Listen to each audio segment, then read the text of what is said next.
Good evening, everyone. Good evening.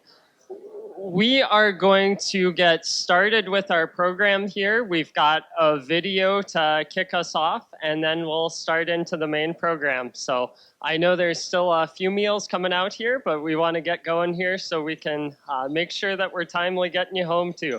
Thank you, everyone. We'll get started. Go ahead.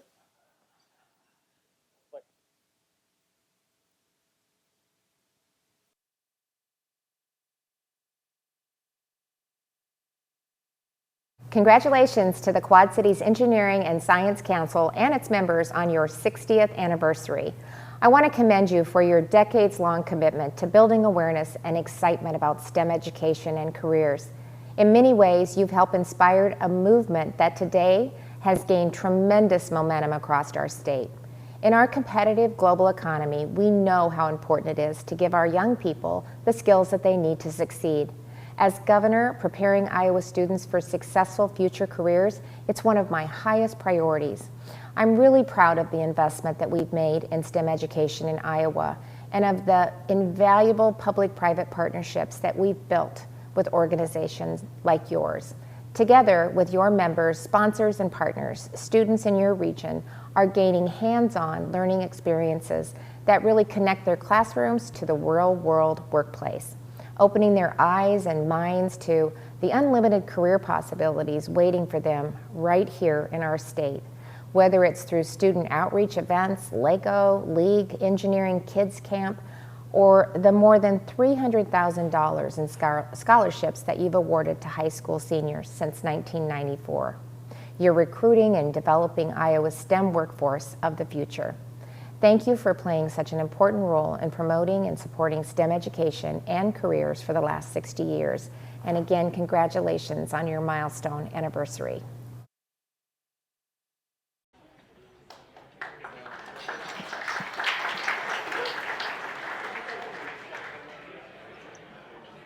Welcome to our 60th annual Quad City Engineering and Science Council STEM Celebration.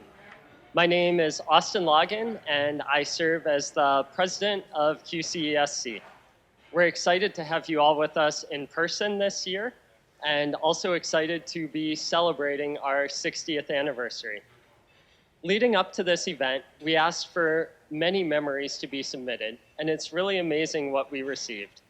Thanks to Governor Reynolds, whose video you just saw, and to so many others who have provided history and videos. Some of these memories we'll share tonight, and others we'll continue to share throughout the year on social media and other channels. I've only been around QCESC for about a decade, so compared to many here tonight, I'm a short timer. It's been really fun to see so much history of impact during my time so far, and also to really understand how the organization has evolved to be what it is today. Here's our agenda for tonight's event. In addition to celebrating our 60th, we have lots of great students, educators, and professionals to recognize. We're also excited to hear from our keynote speaker, Jahmy Hindman, later this evening. There's a QR code on every table if you'd like to look at a more detailed program with more information about the scholarship winners and others as well. To start off, we would like to thank our special guests who are joining us tonight. Please stand as I call your names. First off, Jeff Weld, Executive Director of the Iowa Governor's STEM Advisory Council.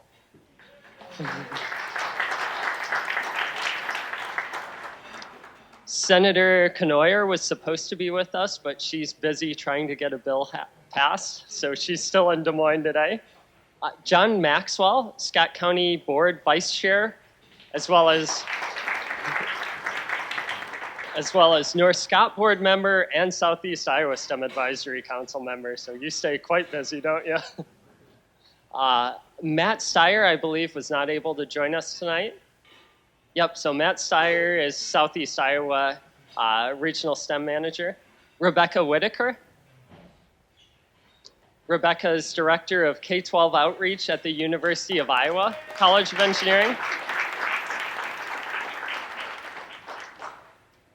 Emily Codling, Talent Manager for the Quad City Chamber of Commerce.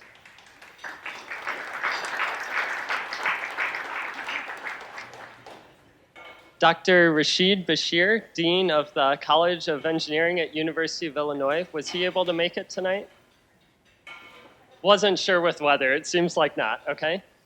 Dr. Jody Procyse, Assistant Dean of University of Wisconsin-Platteville.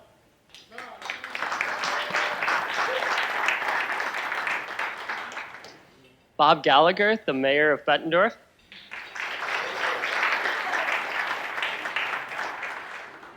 And then we've got a few past QCESC presidents here as well to list. So first off, Brad Palmer.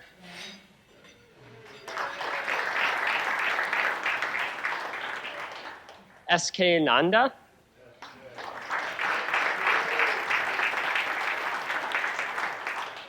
And Scott Bullock.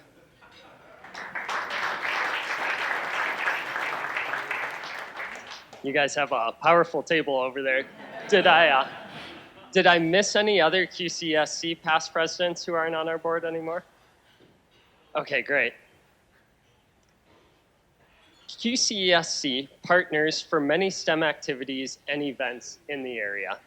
This slide lists out the people and organizations who have been so helpful to us.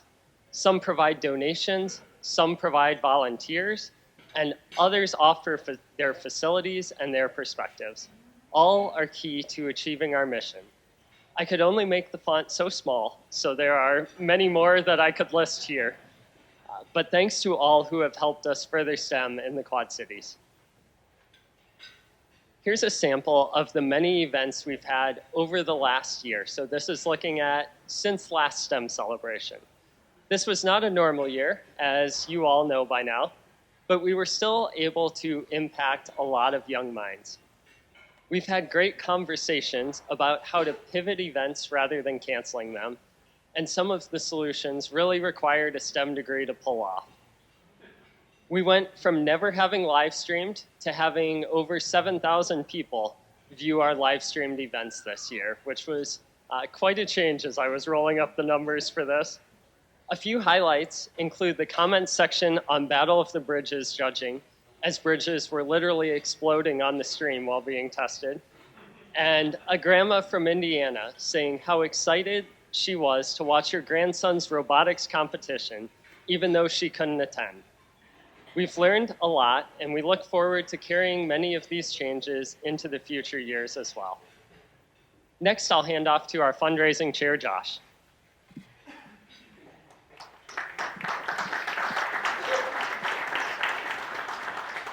Okay, thanks, Austin. So my name is Joshua Bump, and I am the fundraising chair for this year for the Quad City Engineering and Science Council. And as an alum of First Tech Challenge, which is a major organization that the organization supports, I've seen all the great things that QCESC has been able to do for students over the past years. QCESC is a strong partner of First and has provided numerous scholarships throughout the years to a lot of students, including a large number of First alumni. They have also hosted a lot of competitions for teams in the Quad Cities and kickoffs at the start of each season. Without the sponsors of QCESC, there would be a lot less opportunities for local students interested in STEM. I would first like to thank all of our sponsors of this year's STEM celebration. We are very appreciative of all of our gold sponsors. As I name each of our gold sponsors, I ask that anyone from that company please stand. We'll start with Iowa American Water, if we have any employees from there. And then we have CNH Industrial. Thank you for sponsoring us. And then we have Grace Technologies.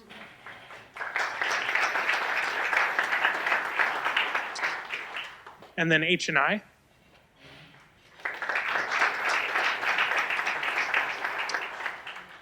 And then we have Stanley Consultants.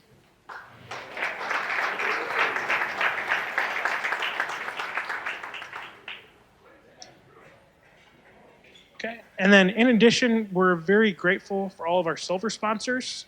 As I name each of your the silver sponsors, I would ask that anyone from that company please stand. We have Clysar, and then Kone. Got a few from there. And then Mid-American Energy. Next Link.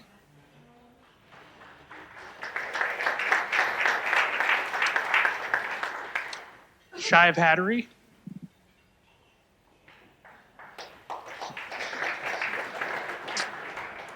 And then Terracon.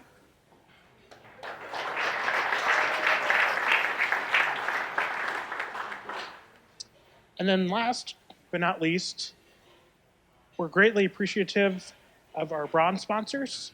And we only have one listed here, Leggett Architects. And we were unable to have a member attend, but we thank them for sponsoring this event.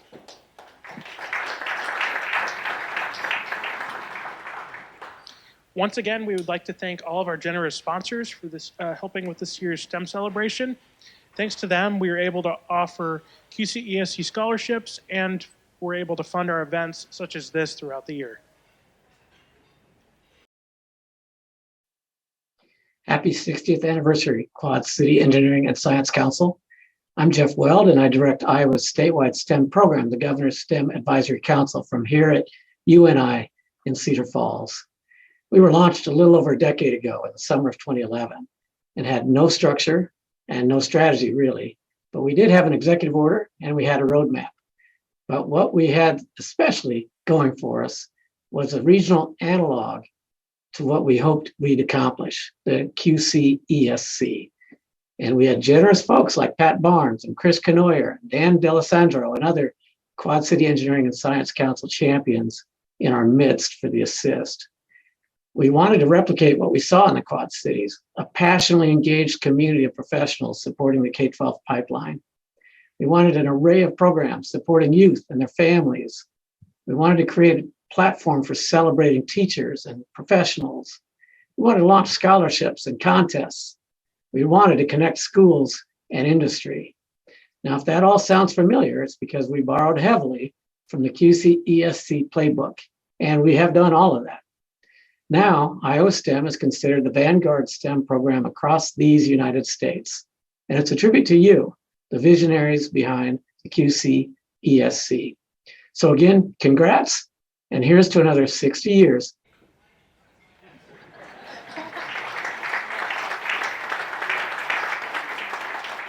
Thank you, Jeff Weld. My name is Beth Allmark, and I am currently the Vice President for QCESC. I also work in Global IT at John Deere.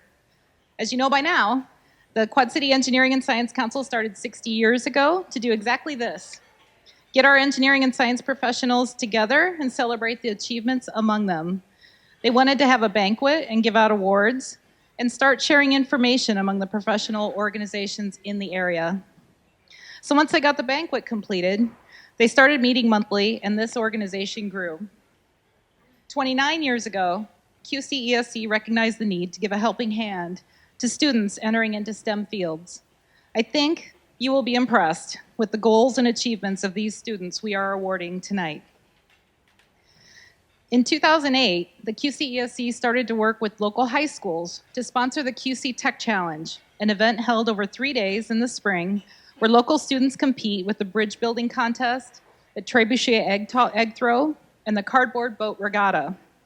Everyone has fun, and let me tell you, it's pretty entertaining to watch students try to rescue a cardboard boat with a cardboard oar in the middle of the Bettendorf Middle Park Lagoon. The schools get a traveling trophy to show off with pride, and the winning student gets a $1,000 scholarship, and they all learn valuable STEM principles. During that time, QCESC also started to coordinate volunteers for STEM events in our area, covering students of all ages. These events continue today and have reached thousands of students during that time. They include First Lego League Explore and Challenge, First Tech Challenge, FTC, First Robotics Competition, FRC, We have a summer engineering kids camp at the Putnam Museum in association with the Iowa State University, STEM conferences, and all of the many events that our associated professional organizations sponsor throughout the year, such as CornCon from IEEE. And we can't forget the teachers. QCESC has sponsored 25 Teacher Night Out sessions over the last 13 years as well. This is an opportunity for teachers to share ideas across school districts and for interested individuals to learn what's new in our schools as they sponsor STEM learning. So tonight, as you hear about our wonderful students receiving scholarships, about the amazing achievements of our professionals, and the hard work and dedication of our STEM teacher and volunteers, know that they represent just a portion of the greatness and dedication in our area as we solve problems and grow our students to solve the future's problems. Oh, speaking of, I forgot. Speaking of volunteers, I would like to recognize our QCESC officers and board members. We've all put in a lot of hard work into making this event a success. Austin Logan, you've seen, our president. Dan D'Alessandro, professional development. Chris Hebel's not here tonight. Tom Hine, scholarships. Yes. Susan Eckert, awards. Joshua Bump does fundraising. John Koch, STEM outreach. Andrea Fitzpatrick does all of the communications. And our wonderful director emeritus, Pat Barnes. Thank you.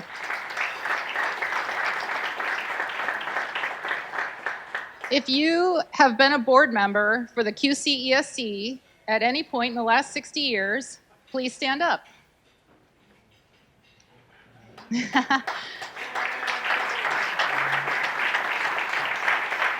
Thank you. Thank you for getting us to where we are today. Thank you. And if you're interested, we're always looking for new members. We will certainly be looking for new board members next year. And please contact us if you're interested to know more. Thank you.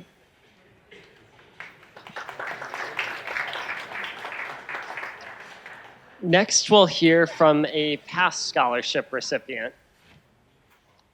QCESC has supported scholarships, its scholarship program, for 29 years, starting with one scholarship in 1994.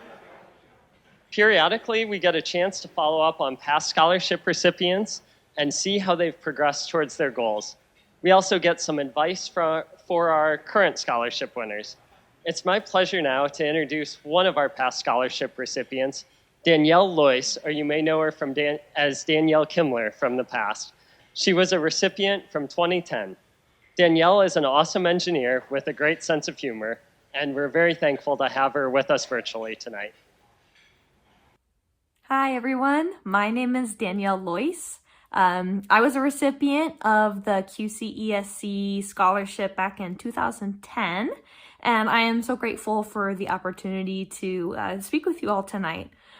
So after graduating from Davenport Central in 2010, I earned my bachelor's degree in electrical engineering at Iowa State University.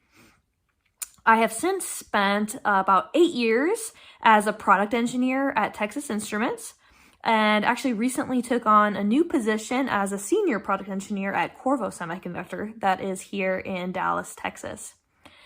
So you are all on the precipice of what I hope are going to be some of the best years of your life. Your time in college is going to be as challenging as it is rewarding, full of monumental highs and perhaps some bitter lows. And I know that you are going to face pressure from many places to really let your studies become your life. And that's not wholly bad advice. I understand. It's the reason that you're there after all. But I'd like to suggest that you embrace these coming years as a chance for personal growth, much deeper than just your selected major. Universities, big and small, are bursting with opportunities to try new things, to learn new skills, to find new hobbies, and to make lifelong friends. Don't be afraid to spend time on things that you love outside of the classroom, a club, a project, an intramural sport. All these things are so fleeting and the moments pass so quickly. And it can be hard to find these things once you've graduated college. So really enjoy that time while you're there. And I think that there are rewards to that you will see in your career as well. I remember a quote in Parks Library at ISU that goes something like this. It says, don't get so busy making a living that you forget to make a life. I hope that you are all able to strike that balance in your own journeys as you take this next big step. Congratulations to each and every one of you. I am very proud of you, and I wish you all the best. Good night, everybody, and thank you again so much.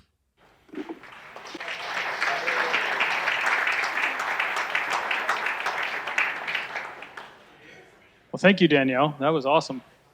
So my name is John Koch. I'm the STEM Outreach Coordinator for QCSC. So the first thing I'm going to ask is if all of the scholarship winners could line up over here by Tom and Austin. Thank you very much. The QCESC Scholarship Program was set up to encourage students in their pursuit of STEM degrees. The first scholarship was awarded in 1994 to a single student from Bettendorf High School. This is the 29th year that QCSC has been providing scholarships. And if you include this year, we've provided 210 scholarships with a total value of over $300,000. So these scholarships...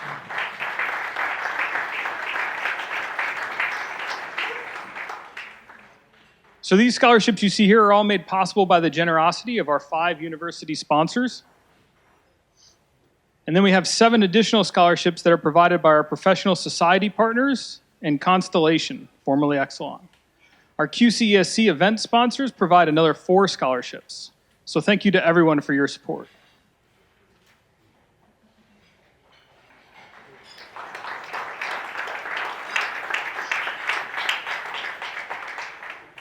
So as you can see from our scholarship data slide here, we had an impressive and diverse group of applicants. We utilize a blind selection process based on academics, extracurricular activities, including work and community service, and leadership experience. We also love reading their essays on career goals and why they are interested in STEM fields. The applications are evaluated by the Scholarship Awards Committee. This year we had 109 applications from the 10 surrounding counties and 40 different schools. Reviewing the applications of these great students is uplifting and gives hope for their future leadership in solving challenges they will face. The 19 students you're about to meet are a truly impressive group. The student bios in the program and on our website will give you a good idea of all the diverse activities they are involved in. We've asked the students each for a video to introduce themselves as they receive their scholarship certificate. So here is the scholarship class of 2022. So first, with a $1,000 scholarship from Iowa State University is Peyton Sanderson. My name is Peyton Sanderson. I live in Clinton, Iowa, and I attend Pleasant Valley High School in Bettendorf.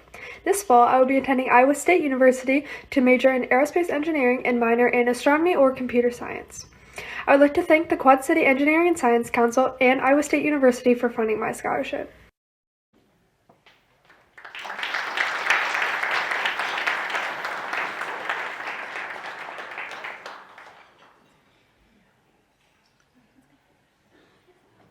So next, with the $1,000 scholarship from the University of Iowa, is Andrew Crocker. Hello, my name is Andrew Crocker, and I'm a senior at Bettendorf High School. I will be attending the University of Iowa in the fall, where I'll be majoring in mechanical engineering. I plan to use my education to advance the efficiency of machines. I would like to thank the Quad City Engineering and Science Council for their scholarship, and I would like to especially thank the University of Iowa for their sponsorship.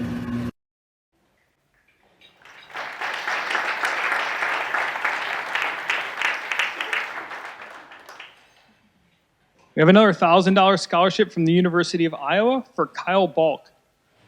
Hello, my name is Kyle Balk, and I'm a senior at Davenport Central High School. I plan on attending the University of Iowa to major in biomedical engineering. I aspire to become a doctor that works in low-income communities. I would like to thank the Quad Cities Engineering and Science Council, as well as the University of Iowa, for this scholarship. Go Hawks!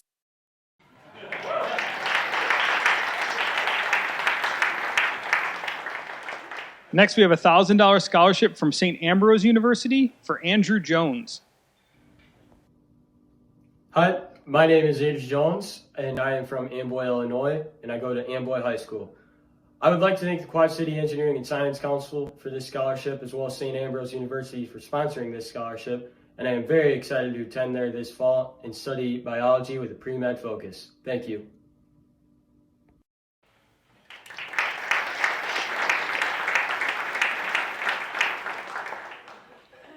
Then we have a $1,000 scholarship from Augustana College for Natalie Stanfield. Hi, my name is Natalie Stanfield, and I'm a senior at Roba High School in Oneida, Illinois. In the fall, I'll be majoring pre-medicine at Augustana College in Rock Island. With that degree, I will attend medical school and pursue a career in orthopedic surgery.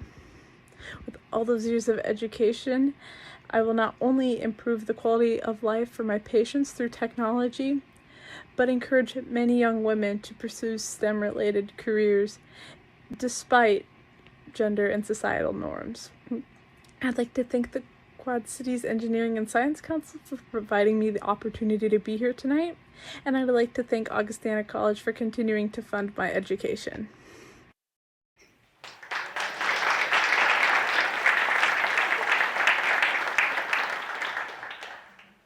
And we have a $1,000 scholarship from Morrison Tech for Keegan Hicks. My name is Keegan Hicks. I am currently a senior at Rock Falls High School. I would like to thank Morrison Institute of Technology and Quad City Engineering and Science Council for awarding me this scholarship. I plan on studying engineering technology at Morrison Tech and becoming either a civil or mechanical engineer.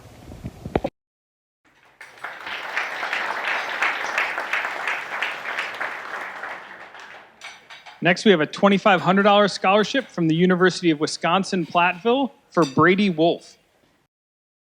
Hi, my name is Brady Wolf, and I'm a senior at Morrison High School in Morrison, Illinois. In the fall, I'll be going to UW-Platteville to study mechanical engineering. I'm passionate about designing medical equipment for people in need so they can lead better lives. I'd like to thank the Quad City Engineering and Science Council for this opportunity, as well as UW-Platteville.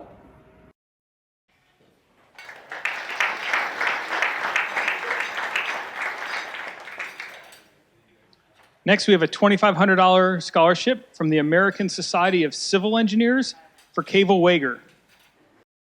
Hi, I'm Cable Wager. Thank you to the ASCE for funding my scholarship. It's an honor to be selected. I'm looking forward to learning more about civil engineering and applying myself after college.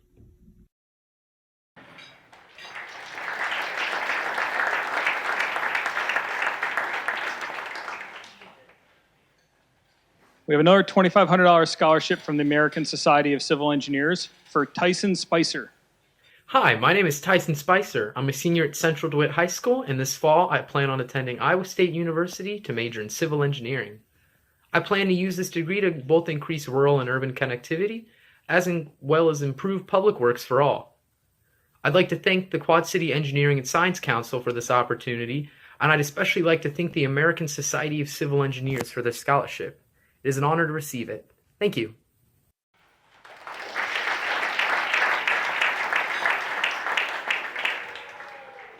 Next, we have a $2,500 scholarship from the National Defense Industrial Association for Rachel Aird.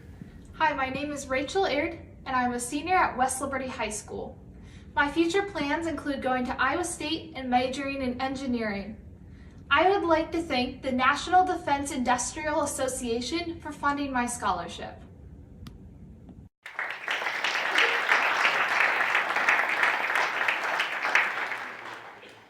Next, we have a $2,000 scholarship from Constellation for Eric Shoesmith.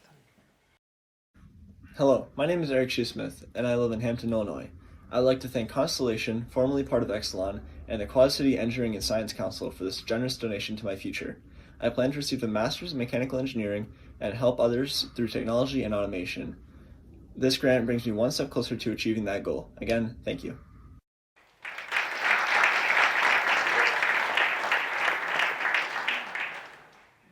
A $2,000 scholarship from the Society of American Military Engineers for Emma Miller.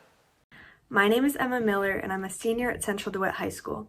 I'm very thankful for this scholarship and the opportunity that it helps to give me. I plan to attend a 4-year college to earn a degree in environmental engineering. With this degree, I hope to help solve the many environmental issues that our planet faces today. In doing so, I hope to help make the world a better and more beautiful place. Thank you again for this scholarship, which will help me achieve these goals.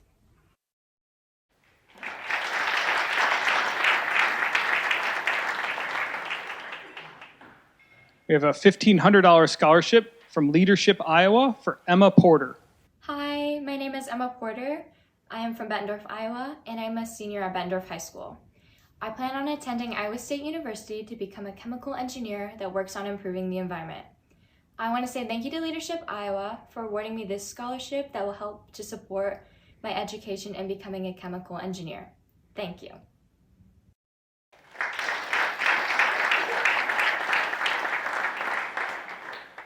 We have a $1,000 scholarship from the American Society of Agricultural and Biological Engineers for Aubrey Cruz. Hello, my name is Aubrey Cruz and I'm from Andover, Iowa. I will be attending Iowa State University to study agricultural engineering. My aspirations are to help farmers around the world become more efficient and sustainable. I would like to thank the Quad Cities Engineering and Science Council for this generous scholarship. This scholarship will help to reduce the financial burden of my degree. Thank you.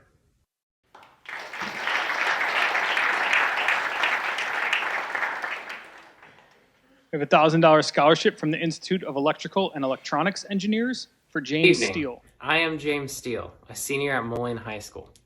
I will be attending college and majoring in EECS this fall. My aspiration is to work in artificial intelligence at a large technology company, eventually to become a philanthropist and to improve the lives of others in my community and the world. I'd like to express my sincere gratitude to the Quad City Engineering and Science Council 2022 Scholarship Fund and the IEEE Iowa, Illinois section for my generous scholarship award. Thank you.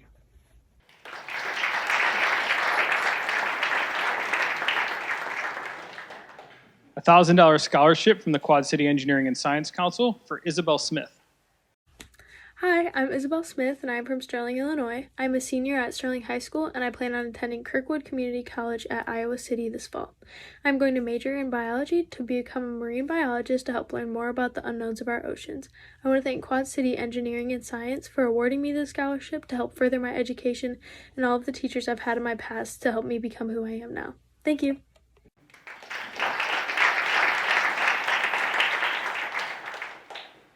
$2,500 scholarship from the Quad City Engineering and Science Council for Maggie Nedved. Hello, my name is Maggie Nedved and I am a senior at Orion High School in Orion, Illinois. I would first like to thank my sponsor, the Quad City Engineering and Science Council, for sponsoring my scholarship. In the future, I hope to be a chemical engineer and inspire other girls to pursue careers in STEM-related fields. Thank you again for this honor.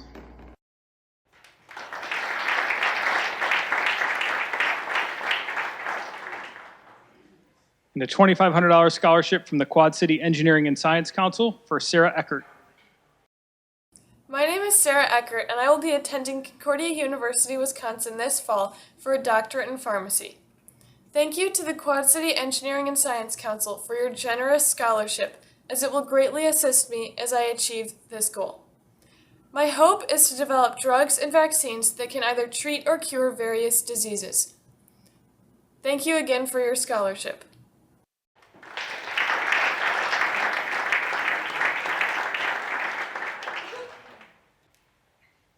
We are honored to award our last scholarship in memory of Jeffrey Richland.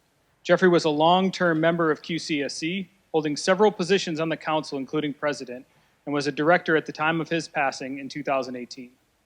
Jeffrey was a driving force in the Quad Cities region, and his passion to promote science, technology, engineering, and math to students of all ages and all socioeconomic backgrounds.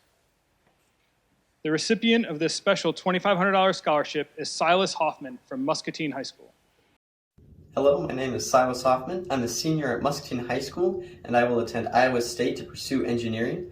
My sincere thanks go out to the Quad City Engineering and Science Council for the generous $2,500 scholarship awarded to me in honor of Jeffrey Richland. I met Mr. Richland my first year in robotics when he was volunteering at a first LEGO League event at the Putnam Museum. I remember him as a nice man with a big smile for every one of us. I am honored to receive a scholarship awarded in Mr. Richland's name as I aspire to be an engineer who promotes STEM just as he did. Again, thank you.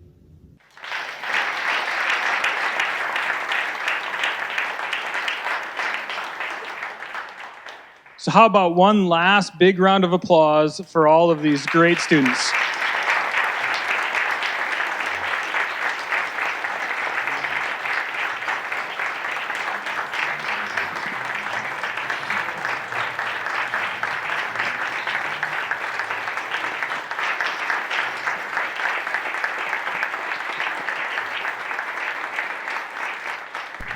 Hi everyone, this is Iowa State Senator Chris Cornoyer, and as a past president of the organization, it is my honor to wish the Quad City Engineering and Science Council a happy 60th anniversary. When I think back of over the last 60 years and everything that we've accomplished, we've not only supported the business professionals in our area, we've created a strong ecosystem of support for our next generation of innovators through fun, engaging activities and events for students, parents, educators, and professionals, and just STEM enthusiasts themselves to really explore what science, technology, engineering, and math is all about. So I'm really proud of the scholarships that we've offered to students wanting to go on and get more post-secondary education and training. I'm proud of our STEM Teacher Night Out events that help teachers and parents understand what's going on across our area and our region so that they can network and learn more about what they can do to expand their offerings. And I'm just really proud that I've been able to be part of the the first LEGO League robotics competitions as an MC with my funny hat, as well as a coach. And then the STEM camps and all of the opportunities like the cardboard boat races and the solar powered mousetrap cars and all the fun stuff that we've done to really inspire our kids to not only continue to take those STEM classes while they're K-12, but also explore STEM careers that we really need them to explore so that we can help them fill those high demand jobs that we know are going to continue to be out there so that we can be competitive in the global knowledge-based economy. So I want to say thank you to all of the volunteers and parents and professionals and educators that have been part of the Quad City Engineering and Science Council over the last 60 years. And I just want to say thank you for your support and your continued work to continue to inspire our next generation. So congratulations to the scholarship winners at the banquet this year, and I look forward to continuing to be part of the organization.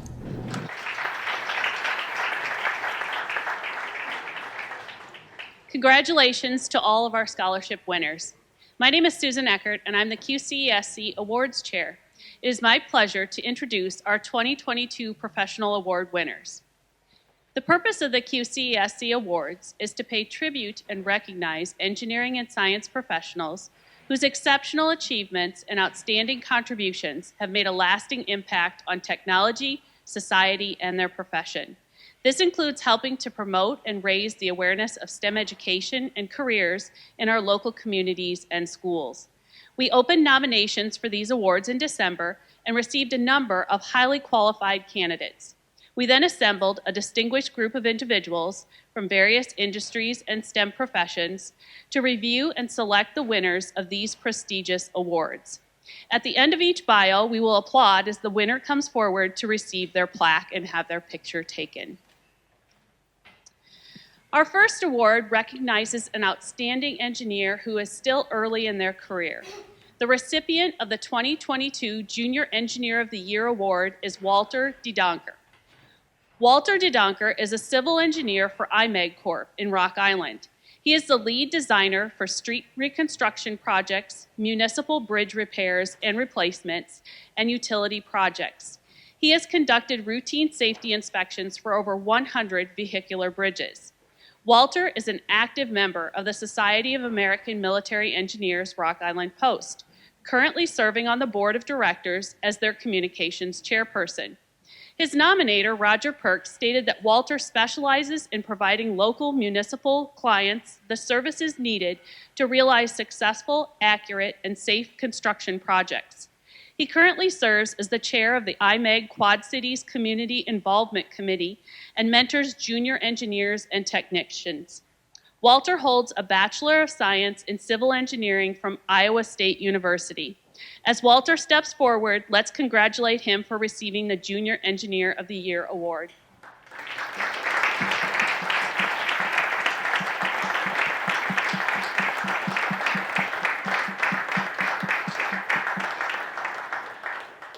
This next award recognizes an outstanding engineer who has contributed significantly to their profession and to their community.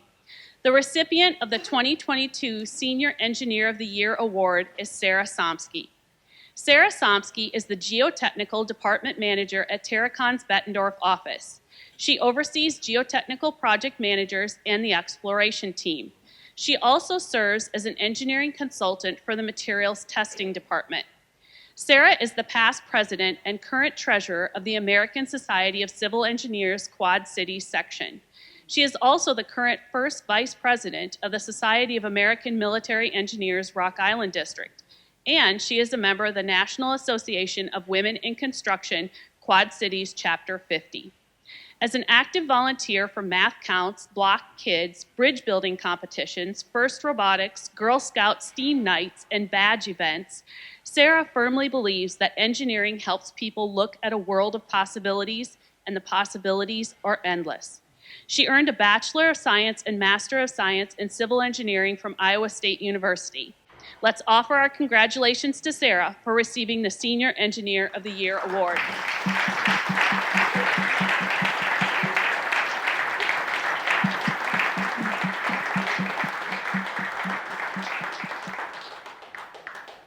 This next award recognizes an outstanding scientist who has contributed significantly to their profession and to their community.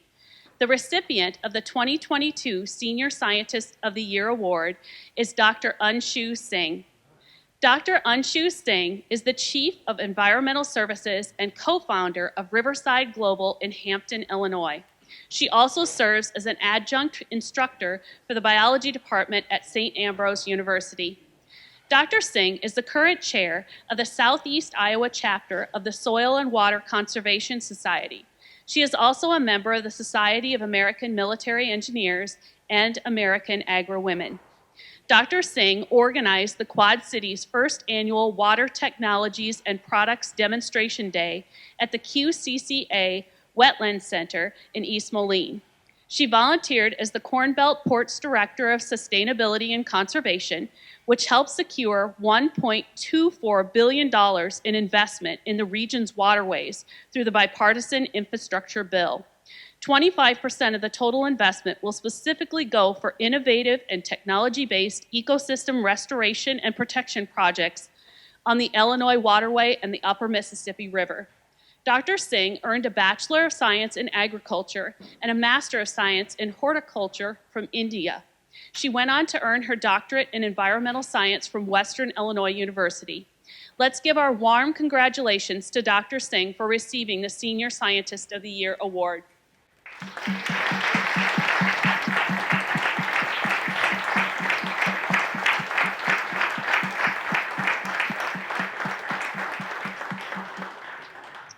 The next award recognizes an outstanding educator in the field of STEM. The recipient of the 2022 STEM Teacher of the Year award is Jacob Hunter. Jacob Hunter is the lead agriculture teacher and FFA advisor for the North Scott Community School District. There, he not only grew the agriculture program to include 2 teachers in 1 year, but also increased student enrollment in introductory courses by 446% during his first year at the school. He established and expanded the first junior high FFA chapter in the state of Iowa. Jacob co-leads the charge to establish a regional agriculture facility to enhance experiential education opportunities for all, including Metro students. He has planned and taught numerous courses that qualify for college agriculture credit, including veterinary science, ag engineering, and more. Jacob has earned numerous awards recognizing his contributions to the education profession and played a significant role in North Scott's FFA being named the 2020 Iowa Supreme National Chapter and one of the top 10 chapters in the nation. Jacob serves the Iowa Teach Agriculture's mentoring program as a lead member and coordinator for diversity and inclusion. He also served as the lead teacher for the Mississippi Bend Area Education Agency Regional Planning Partnership for Agriculture. Jacob earned a Bachelor of Science in Agricultural and Life Sciences Education from Iowa State University and is currently attending the Harvard Graduate School of Education for a Master of Education in School Leadership. Please join me in congratulating Jacob for receiving the STEM Teacher of the Year Award.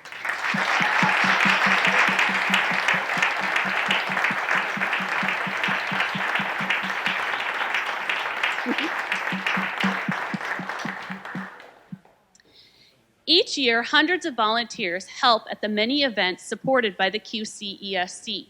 All of them deserve recognition and thanks for their donation of time and talent and for being exemplary role models for students. Let's give a round of applause for all the volunteers here tonight.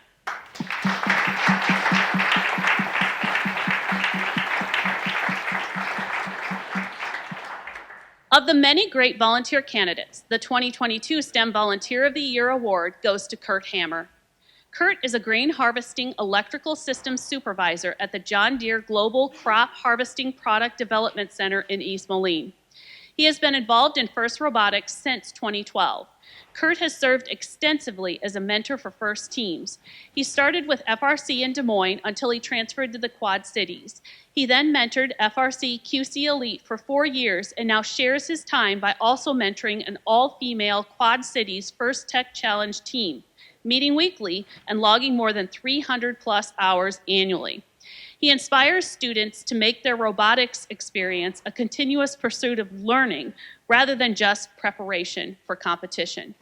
Kurt has volunteered as a judge, judge assistant, and referee for various FIRST Robotics events.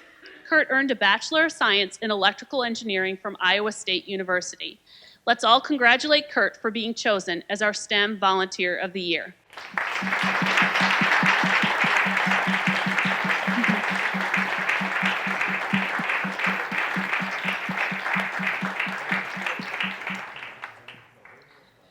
Our next award is our most prestigious one, as it recognizes an individual for their contributions to industry and the community over a long period of time. The recipient of the Lifetime Achievement Award is Deb Mathias. Deb Mathias worked as a principal environmental engineer for Stanley Consultants in Muscatine until her recent retirement. After a non-traditional entry into the engineering profession, Deb has spent the past 23 years helping hundreds of clients by providing safe, economical, and reliable services. Deb began her career designing drainage for Jamaica's North Coast Highway.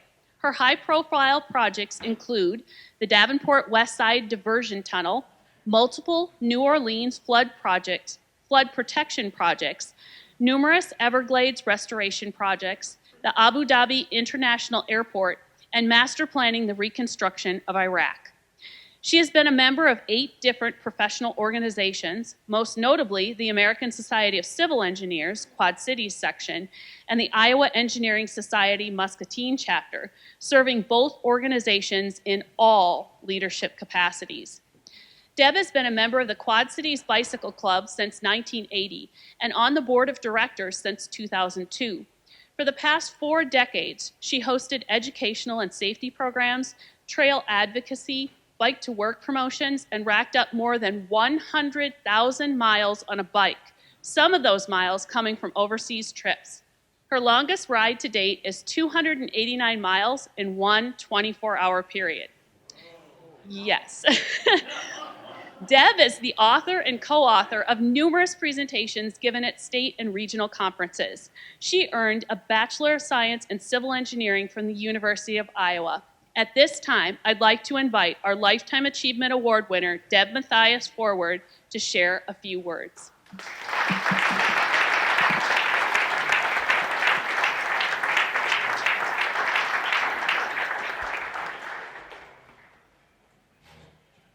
Thank you very much. Thank you to the selection committee. I would also like to congratulate everyone else who received an award tonight, and also I would like to congratulate all the students for the scholarships that you've earned. As I reflect on my own education and professional career, I realize that there have been a lot of people along the way that helped to mold me into the person I've become today. So I would like to share some of the things that I've learned, mostly with your students as you embark on your own new exciting journeys. As was stated, I returned to school as a non-traditional student. I attended Blackhawk College, taking classes in the evening while working full-time. I kept putting off taking any math, even though I really liked math and was good at math. But I took college algebra and trig class 20 years prior and had no more exposure to math. So I was, next level of math for me was calculus, so I was a bit intimidated. Well, Blackhawk College, they offered Calculus 1 in the evening, which fit my schedule. So I registered for the class. The first night, the professor gave us a little exam, and I was unable to solve any of the problems. So I spoke with him afterwards and told him my story and said, I probably should take a refresher course before I jump into this calculus. Well, he didn't know me, but he was very sincere, and he said, I think you can do it if you just stick with it. And he was right. So I dug out old textbooks, I got help from him, and the knowledge that was in my brain, still stored there, came forward, and I got an A in the class. So, thank you. It was definitely a very morale booster for me. So, my message there is don't step away from scary situations because you never know where they might lead you. So then they offered Calculus 2 and 3 in the evening. I took those, assorted other classes, and I got an associate's degree in mathematics. So then I had to figure out what I was going to do with this math that I could make a career out of it. I went to the University of Iowa thinking I wanted to do something in the environmental field. I spoke with somebody in the geography department about environmental studies, and I spoke to somebody in the engineering school about environmental engineering. His advice to me was, if you can do the engineering, do it, because you'll get any jobs that the geography students can get, but they can't get jobs that engineers can get. So that was another great piece of advice for me. I went back to Blackhawk where they had a pre-engineering program, completed that coursework, and then transferred to the University of Iowa where I commuted for 5 semesters from the Quad Cities. And I earned my civil engineering degree with an environmental focus. After graduating, I was fortunate to get a job at Stanley Consultants and had a great career as a wastewater engineer. I had the opportunity to work on projects all over the world and travel, some international travel in many locations in the United States, plus work on other great projects here regionally and locally. So at Stanley Consultants, I had many, many great mentors who guided me and encouraged me and shared their knowledge with me. So that's another thing I want to tell you students is that try to solve your problems, but don't spend too much time fumbling because there are a lot of people out there that are willing to help you if you just ask. So one particular project that I was working on for a city in Iowa was extending water and sewer to a proposed industrial park. So there were some technical challenges to the project, but beyond that, there was a lot of other utilities already located in this corridor. And so the city wanted all those utilities moved so that they could put their pipes in the right-of-way. So it took a lot of coordination, a lot of meetings, a lot of phone calls with these other companies to make that happen. In addition to that, there were many easements that had to be acquired, that had to be worked through as well. Well, I had a young engineer helping me on that project, and one day he came to me and he said, Deb, I thought engineering was going to be doing math all day. I didn't think it was going to be so political. Well, he quickly realized that wasn't the case. And so all these STEM programs that you're going into, you're going to learn some great skills. analytical and problem-solving skills. You're going to improve your decision-making abilities and the subject matter that you're going to learn for your particular field. All of that's important, but communication is essential to success. So if there's one thing you're going to use every day, it's communication. You will be speaking, you'll be writing, you'll be listening, and so that's, you want to be able to share your ideas and persuade others, but also listen to other people's ideas, and then work collaboratively to come to a common solution. Well, when I was at Stanley Consultants, I belonged to Toastmasters, and that helped me tremendously in all kinds of communication, from daily interactions with coworkers and clients, presenting at council meetings, and making technical presentations at professional conferences. So I urge all of you to do something to improve your own communication skills, whether it's something like Toastmasters or taking a speech class or technical writing class, or hopefully all three of them, to improve your own speaking skills. That'll get you a long ways. So, and one other thing that one of the former speakers was speaking about is don't let tunnel vision control your life. Take off the blinders and explore other interests, whether it be something creative like art or music. Stay very active, exercise every day, get outdoors and interact with nature, interact with other people face to face, and just keep learning new things. If you do these kinds of things, it'll help clear your mind. I know I solved lots of problems running and biking in the past. And it will just clear your mind and make you more productive. And it'll add so much to your personalities and to your life. So in closing, students, you're going to experience a lot of excitement, exhilaration, consternation, and inspiration. Just hang in there, keep making your every effort, and remember to have fun.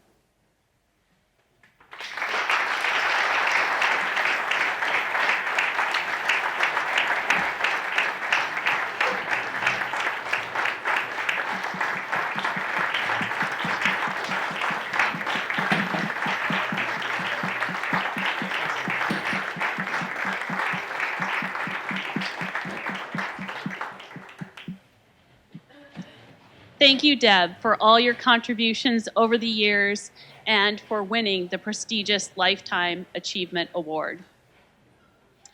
We would like to thank our QCESC STEM professionals who served on the awards committee. I think one of them is here tonight. If you could please stand if you are on the committee, the selection committee.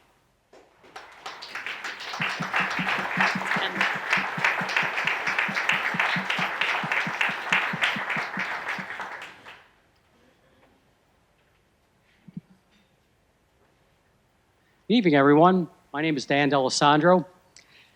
We talked about and introduced a number of outstanding STEM professionals and also some future outstanding STEM professionals in the scholarship winners.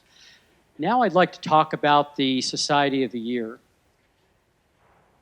The Society of the Year Award considers how professional societies support their membership, volunteer, and contribute to STEM student events, and also cooperate with the Quad City Engineering Science Council.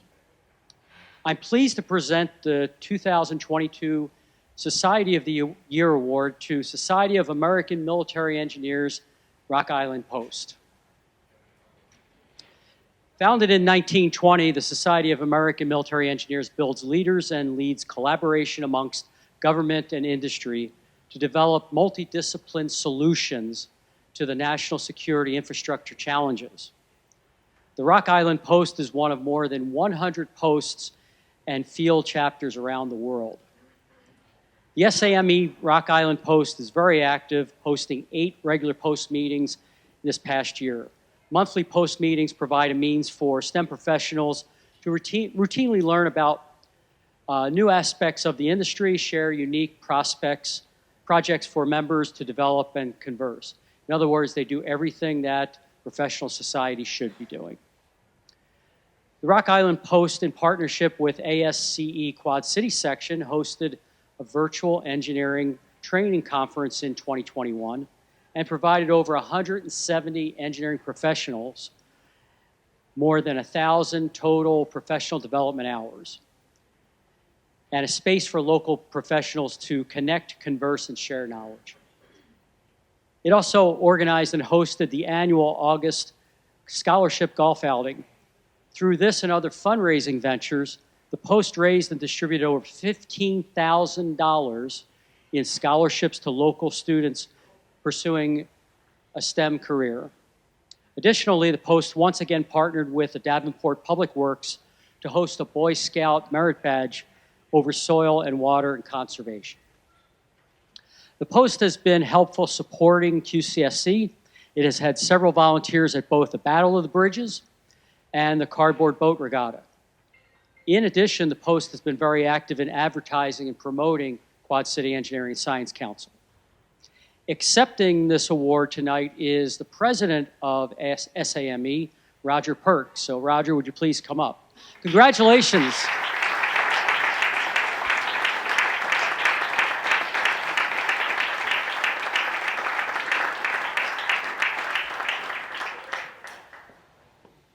Welcome, Quad City Engineering and Science Council. We want to congratulate you on 60 great years of support to the local organizations and to us at the Society of American Military Engineers, SAME. I'd like to introduce our esteemed group here. Dudley Hanson on this end, Quad City Engineering and Science Council President in 1973. S.K. Nanda sitting next to me, President 1986. Brad Palmer on the end, 2001, Quad City Engineering and Science Council President, and Scott Bullock, President in 2010. And I am Roger Perk. I am the current Society of American Military Engineers President. Our connection to Quad City Engineering and Science Council has been very close over the years, going all the way back to the 70s with Mr. Hanson. We'd like to congratulate you on all you've done. Lots of positive impacts that you have had and positive experiences. Your STEM is second to none. There have been thousands of individuals who've gone through those STEM programs, and you should be commended for that. You provide support to all the other organizations like ours at SAME. Your scholarships, thousands of dollars go out every year, and over the numerous years, there's been hundreds of thousands of dollars that Quad City Engineering and Science Council has shared. And lastly, the Order of the Engineer, which here we have done previously and have done throughout for quite some time, and you have picked that up, and that has been a great add as well. So good luck, and we look forward to working with you for the next 60 years.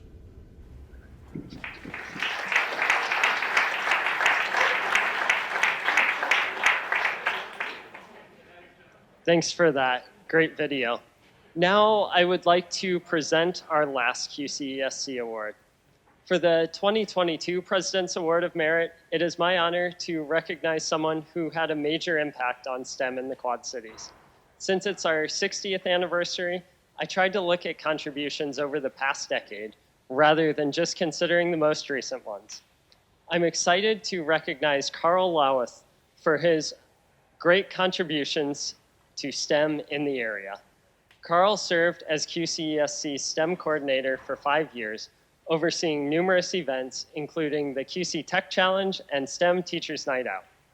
In addition, he was a frequent volunteer for over 10 years supporting youth events. He always brought a big smile and great ideas to our events, helping make sure students from around the area had every opportunity they could to learn more about STEM. He was also a national STEM advocate through his work with the Innovation Research Interchange. Although I didn't work much with Carl myself, the length and impact of his service made him a clear choice for our President's Award this year. Carl now resides in Florida, so he's not able to attend tonight, but we're still excited to honor him for his contributions.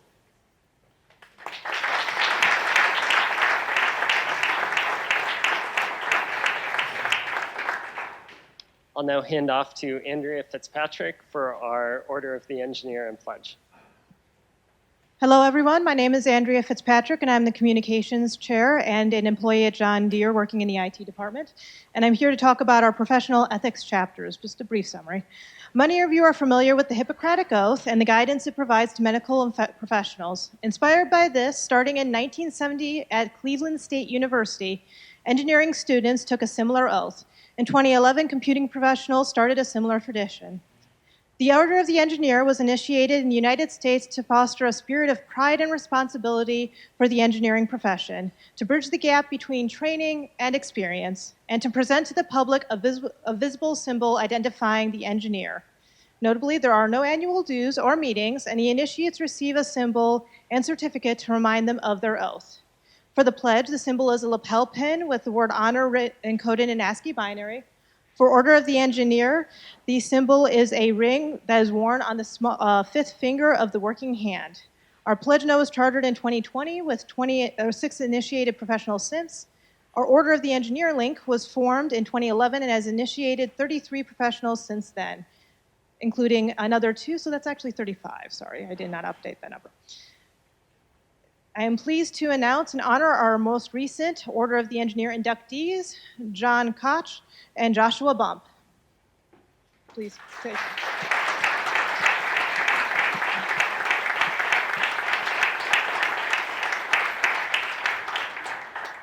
Thank you for your time and attention. We'll now move on to our keynote. It's my pleasure at this time to introduce our keynote speaker, Jahmy Hindman. Jahmy attended Iowa State University, graduating with a mechanical engineering degree. He started his career with John Deere in 1996 as a test engineer. He's completed a master's and PhD in mechanical engineering from University of Saskatchewan since then. Jahmy's held many roles throughout his career, including test engineer, architect, and engineering manager. He's also spent time in China managing Deere's construction equipment factory there. Jahmy currently serves as the Chief Technology Officer for John Deere, leading what has come to be known as the tech stack. He's guiding Deere's deep dive into technology, including the recently announced autonomous tractor. Jahmy continues to have an amazing career of impact on John Deere and throughout the world, and we're honored to have him join us tonight.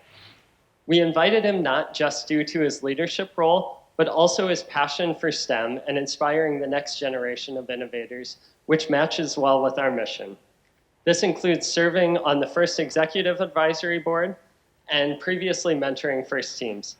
Jahmy, welcome, and thank you for joining us tonight. Thank you, Austin.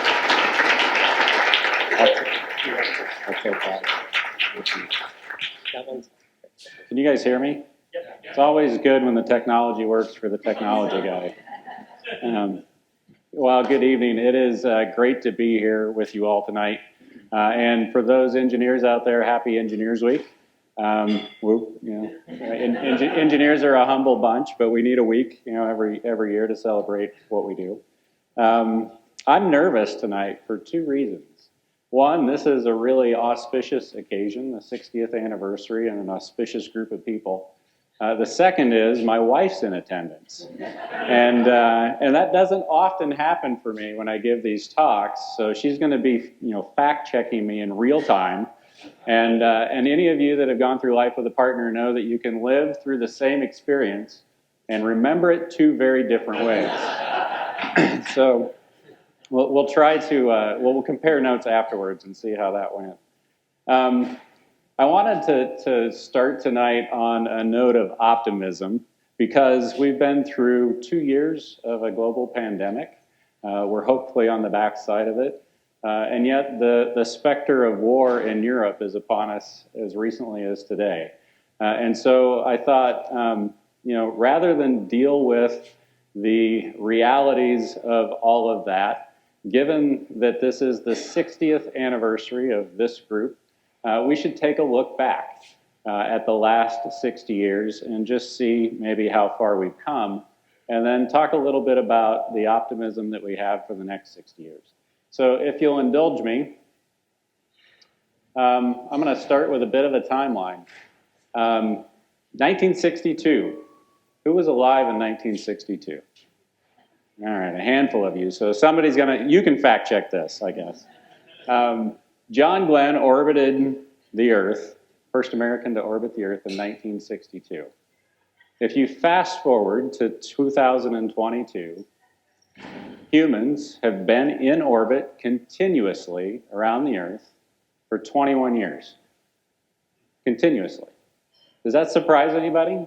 Show of hands. Who does that surprise? Anybody? A few of you. It surprised me. International Space Station, 21 years, has been inhabited by somebody going around the globe. That's the difference between 60 years and today. Kennedy's Space Challenge happened in 1962. And the 28.06 miles, anybody have a guess what that's in reference to? Say it out loud. It's actually how far we've remotely controlled a rover on the surface of Mars. Humans have controlled a rover for 20, that's the furthest distance, I forget if that was Curiosity or the other one, but 28.6 miles traveled hands-free, right, on the surface of Mars. That's fairly incredible. The next one. Jonas Salk gets all the credit for the polio vaccine, and maybe he should, but the reality is Albert Sabin is the one who invented the oral polio vaccine that was invented in 1962. And the reason an oral vaccine was so compelling at the time is that administering the shots, right, was not very fun, and it was hard to do in certain parts of the planet. Africa in particular, the Middle East in particular, and an oral vaccine was easy to distribute. The delivery mechanism was clean. You didn't have to convince people to take it. It was, nobody was worried about a needle. And the conservative estimates is it saved 10 million lives. 10 million lives saved between 1962 and now from an oral polio vaccine. Those are just the lives that were saved. It doesn't actually count the lives of those who would have been paralyzed as a consequence of polio but not lost their life. That's the power of science. IBM's 1311 disk storage. Anybody remember this? Because if you do, wow, we have people who remember it. So you're definitely going to have to fact check me. The first, I think, removable disk media storage device on the planet. 256 kilobytes of storage per disk, if I remember right. 295 exabytes of storage on the planet today. That's 295 billion gigabytes. Somebody figure out how many zeros are in that. It's a lot of zeros. That's the difference from 1962 to today, right? In the massive capability that we have to store information. And the last statistic on the chart are female engineering graduates, some of whom are in here tonight. In 1962, and these are just engineers, if you looked at life sciences, the numbers would be a little bit different. 5% of the graduates, undergraduate engineering degrees in this country, were conferred upon females in engineering. Today, that number is 23%. Substantial change. We have more work to do, by the way, but a substantial change in 60 years. The statistic that's not on here, and it's probably a statement of the times of 1962, we didn't keep statistics on how many black engineers we graduated. There's a reason for that, I suspect. Dr. King would not have given his dream speech until 1963, a dream that I would argue is unfulfilled today, and we all have a part to play in that. My NSBE friends, I think, are here tonight. They represent, see you in the back, I love you. They represent 3.5% graduates today, black engineers, from an unknown number in 1962. So we've made a bit of a change, but we have a long ways to go. All right? So that's the last 60 years. I want to talk a little bit, and this is where my story gets personal, about the next 60 and why I'm so excited about it and why I'm super optimistic. So I'm going to start this story with a personal reflection on my opportunity to grow up in an environment that incubated an engineer. My grandfather, my paternal grandfather, my dad's dad, was effectively asked to leave the house during the Great Depression because his parents could no longer support him and his two brothers.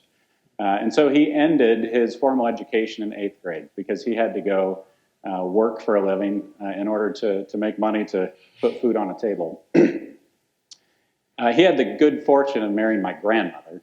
My grandmother was a one-room schoolhouse teacher. Education was supremely important to her, and she instilled that value of education in every one of her kids, including my father. So in one generation, my family went from, on my father's side, on the men's side of that relationship, it went from somebody who had no more than an 8th grade education, but who, by the way, I would call a fantastic engineer. He had all the practical capability in the world. He was a farmer, he was a heavy equipment mechanic, and had more skills than I probably ever will. But an 8th grade formal education, all the way to my father, who was a PhD in aerospace engineering and taught at Iowa State University for many years. That's what happened with the power of education and a strong presence in the life of a child to pursue education. I had the good fortune, sorry about that, I had the good fortune of growing up in that environment where I had strong practical opportunities to use my hands, to work with welders and wrenches and torches and all of those things. I also had the benefit of having somebody who had a higher educational degree in engineering as a father, who brought things like a Sinclair computer. Does anybody remember a Sinclair computer? Dan does. It was likely, I think, probably the first home-built computer. You bought it at Radio Shack. It was a kit. You assembled it yourself. The display, the monitor was actually a television. You had to hook it up to your TV. And there was no operating system. If you didn't understand how to program in BASIC, it was an anchor. There was nothing of use to it. I grew up in that house, and so I had this wonderful opportunity to take the practical that my grandfather instilled in me, coupled with the knowledge that my father instilled in me from a higher education perspective. I thought that was normal. I thought every kid had that opportunity because it was normal for me. If you fast forward to my children, a couple of which are in here, I won't tell you which ones, they came home from school in Cedar Falls one day and said, I want to be part of a robotics team.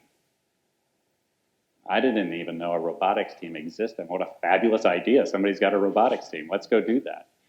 So they started in this robotics team, and pretty soon, as most of these things go, the need for mentors cropped up, right? How many of you are a mentor of a team in here tonight? Anybody? God bless you. So the need for mentors popped up, and I was cajoled, coerced, however you want to say it, into becoming one of the 3 mentors for this team. And what was impressed upon me is that not every kid had the opportunity that my kids had, or that I had growing up, to learn these skills, to learn the fundamentals, to learn how to make things work or not make things work. And as a consequence, going through this activity of building robots, I was floored at just how strong the appetite was from the kids in this school for the opportunity to express themselves and their creativity in something like this. This was our robot in, so this was the robot in 2019. It did not work well. and the kids did not meet their goals, but it drove them to create this one in 2020. And so 2020 was an interesting year for a variety of reasons that we're all intimately familiar with now. This robot was, the team's very small. It was like 8 kids, and from all walks of life. this robot made it to, I think, and Pat can verify this, I think Chicago was the last in-person FRC match prior to COVID stopping everything.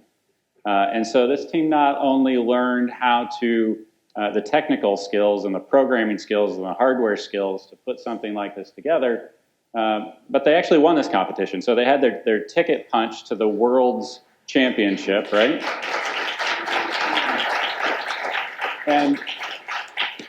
And then a week later, everything stopped, right? And it no longer mattered, not in the sense of a world championship. And so this team went through some really interesting learnings that were non-technical.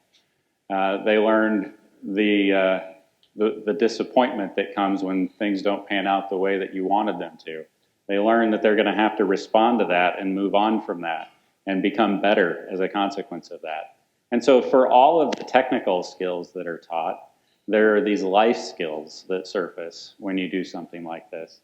The gentleman on the left of this, his name is Jonathan Rivas. His family's from Puerto Rico, and he knew nothing coming into this team in terms of technical skills. He became one of our solid modelers. He designed parts.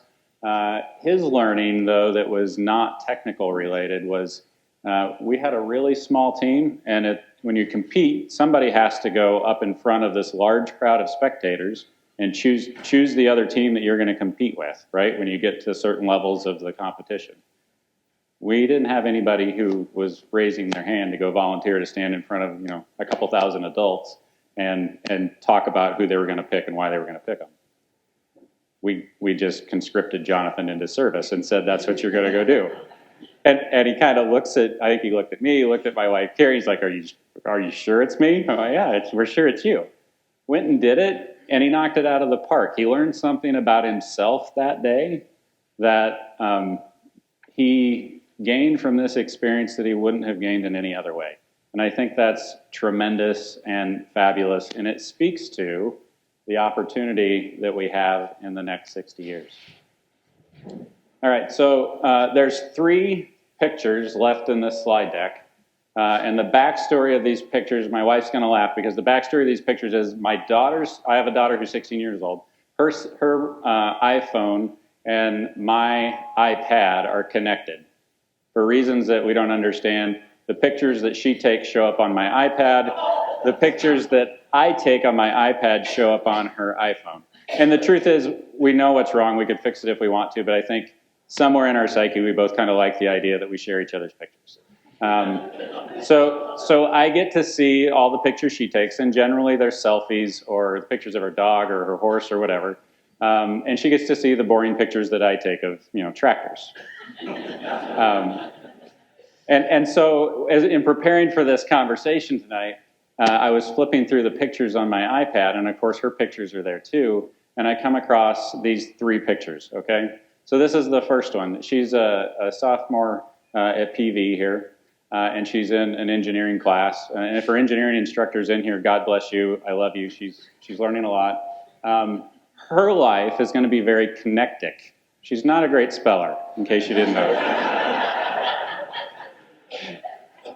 And I just thought this was super appropriate because, number one, she's learning something really, really important that's going to be foundational to anything she wants to do with STEM. But number 2, her future is actually going to be very kinetic. Technology is changing more rapidly now than it has ever changed. And in her lifetime, she will see things that are tremendously different from what we think is normal. I won't be around, unfortunately, unless technology really changes. But in 60 years from now, it will be fascinating for her to be able to put a slide up there that says, this is what life was like in 2022, and compare it to what she's living. Remember to have fun in all of this. So those of you that are mentors, teachers, thank you. It's amazing what you can do with a rubber band, popsicle sticks, and a spoon. There is so much instruction to be had in this. Teachings about physics, sure. teachings about teamwork, teachings about things that don't work out the way you thought they did, so you have to rethink them. Those are awesome experiences to have, and having a place, a safe place, whether that's in school or on one of these STEM teams, to have that outlet is, I think, one of the things that makes the next 60 years incredibly, incredibly exciting. The last picture that she had on her phone, and this is why I get a little choked up. This is why we do what we do. You guys don't know what you're looking at, I'll tell you. There's a student in this school who's in a wheelchair. And the student needed something to ride on, something to attach to the wheelchair so that they could do schoolwork. And the students in the engineering class in this school took it upon themselves to design this, right? And whether it'll work or not, I don't know. It's not really the point. The point is what we do is always connected to making something better, right? Making life better for somebody else. And that is such an important lesson that we sometimes, as engineers, as people that develop solutions, we tend to gloss over that and walk past it. But we make humanity better as a consequence of this. And the next generation, the ones that are going to be up here accepting the Lifetime Achievement Awards and having these conversations about what the last 60 years looked like, this is what they're going to remember. They're going to remember how they made and impacted made lives better, and how they impacted other people. And for that, I'm going to end where I started with a thank you. Thank you to the mentors out there, to the teachers, to those that are advocates for STEM, to those of you that support things financially to make these skill set development opportunities a reality for kids. And the final thing I'll say is to all of you scholarship winners out there, number one, congratulations. Number two, it's your responsibility to pay it forward. Eventually, you'll have that opportunity. And remember this tonight. Remember these people tonight. And remember that you have a responsibility to carry on the tradition of paying this forward. And with that, I thank you very much.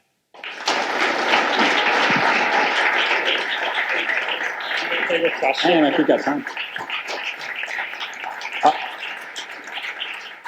Austin says we've got time for Q&A if you guys want to do it. Yeah, thank you, Jahmy. Yeah, please raise your hand if you have questions. We'll come around with the mic.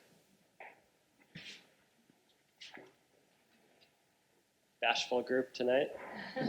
Somebody's got to get it started. All right. Go for it. I farm. Tell me about an autonomous tractor. I love an autonomous tractor. What do you want to know? When can I get one?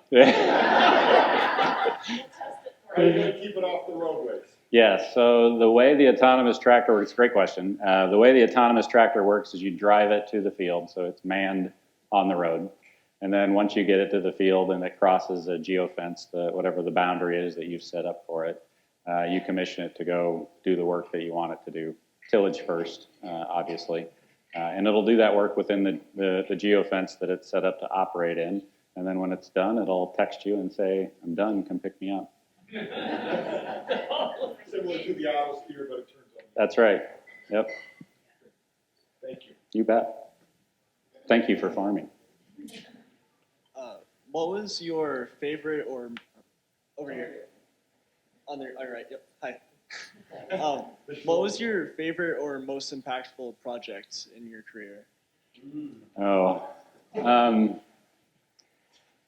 So I'm going to tell you, I'm going to give you two because they were impactful in different ways. Technically, the most impactful one, the hardest nut to crack, the one that left the most stripes, was developing an electric drive wheel loader. So in 2006 or 7, we produced 120,000 pound wheel loader that was electrically driven. It was the first time we'd ever done that as a company. So there was new technology that had to be created that didn't exist before.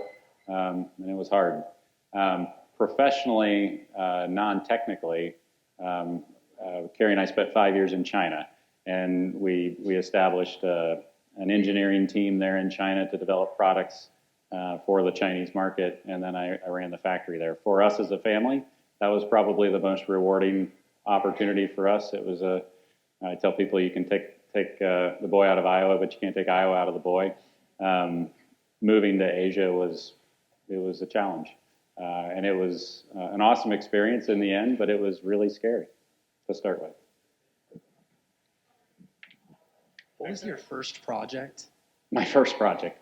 So I don't know how much you know about, like, first professional project, like a deer. Okay, so I don't know how much you know about construction equipment, but I started in Dubuque, Iowa, on working on construction equipment. My first project was actually as a co-op. I wasn't a full-time employee of John Deere yet, but I was an undergraduate at Iowa State, and each co-op was given a project when you came in that was your project to work. Mine was to take a bulldozer and put a backhoe attachment on the back of it. Sounds crazy.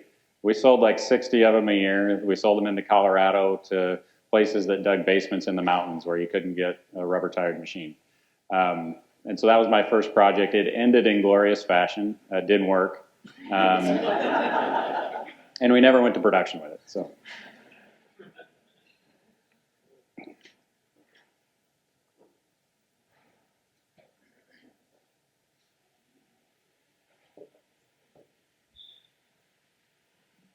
I see in the news the Innovation Hub in Texas. Can you share some more information on that?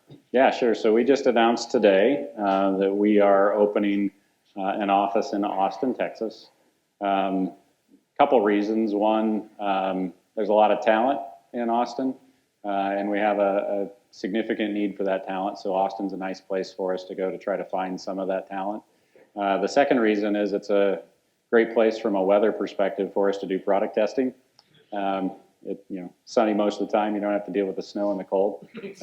So that's also a benefit. And it's close to just about every one of the production systems that John Deere would care about. So if you look at corn and soy, small grains, dairy and livestock, the construction production systems, customers that work in those areas, farmers that grow product in those areas, they're within a 6 to 8 hour drive. So it's a nice place for us to do some of the testing work.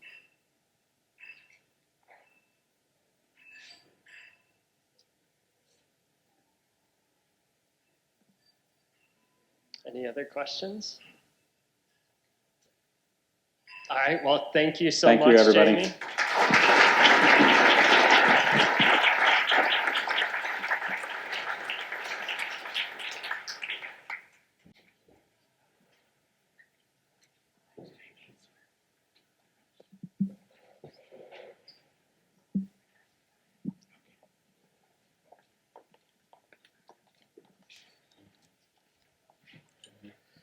Well, thanks again, Jahmy. We really appreciate you being here tonight. I know you're a busy guy, and so it really means a lot to us, and thanks for your strong message.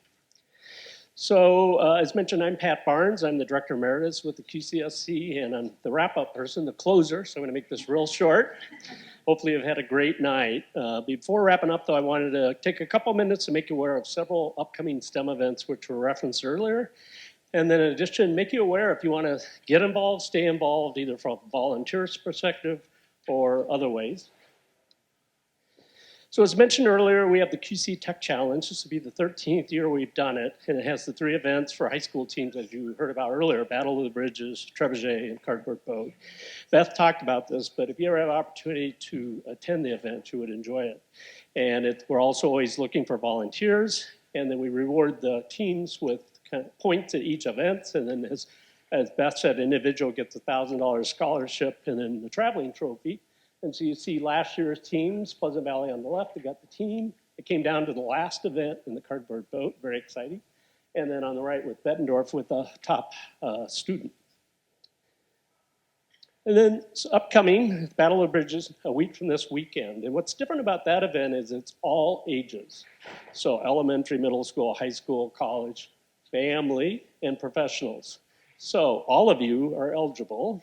If you have kids, you have grandkids, or you just want to have fun, it's a great event because all you do, you show up, all the materials and the tools are provided.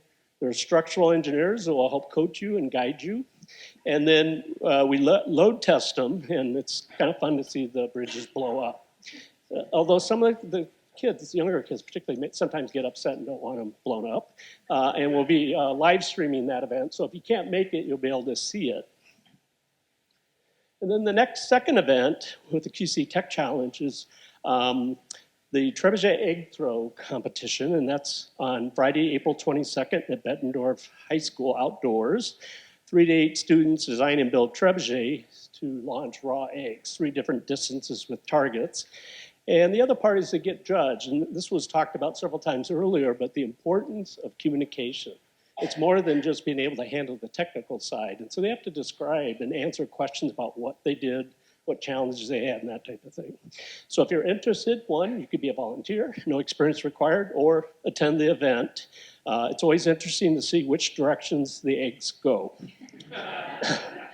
And then the third event, which is kind of the climax for the season, and the third event is a cardboard boat race. It's held at Bettendorf Middle Park Lagoon, and we appreciate the city of Bettendorf partnering with us on that.